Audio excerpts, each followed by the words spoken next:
Drama serial खुदा गवाह की अगली किस्त में कहानी एक ऐसे मोड़ पर पहुंचने वाली है जहां सुफियान और जोहा की शादी का जश्न देखते ही देखते एक नई जंग में बदल जाएगा। शादी की रस्में आखिरकार शुरू हो जाती हैं और जोहा की मेहंदी का फंक्शन सज जाता है।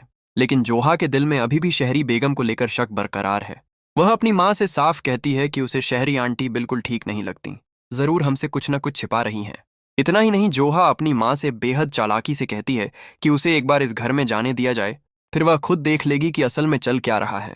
दूसरी तरफ सुफियान अपने वालिद के साथ शादी हॉल में दाखिल होता है और जाकर जोहा के साथ स्टेज पर बैठ जाता है।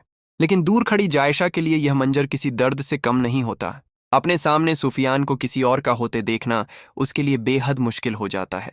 तभी वहां अरसलान की एंट्री होती है।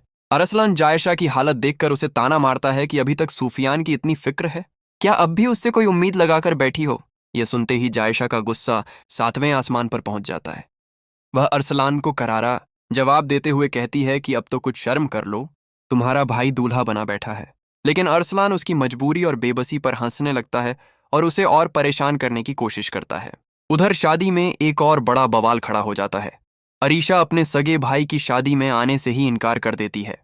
राफे शादी में पहुंच जाता है लेकिन अरीशा उसके साथ नहीं आती।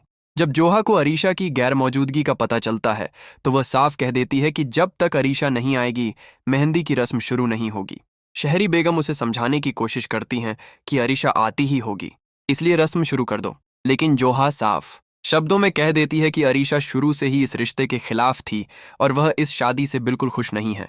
नायला बेगम भी अपनी बेटी का साथ देते हुए कहती हैं कि अरीशा के आने तक यह रस्म शुरू नहीं होगी।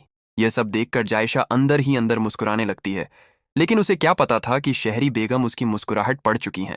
शहरी बेगम तुरंत समझ जाती हैं कि अरीशा के कान किसने भरे हैं। वह दिल ही दिल में जायशा से कहती हैं कि तुमने मेरी बेटी को मुझसे दूर करके अच्छा नहीं किया, अब मैं तुम्हारा क्या हाल करती हूँ ये देखना। लेकिन कहानी यहाँ खत्म नहीं होती।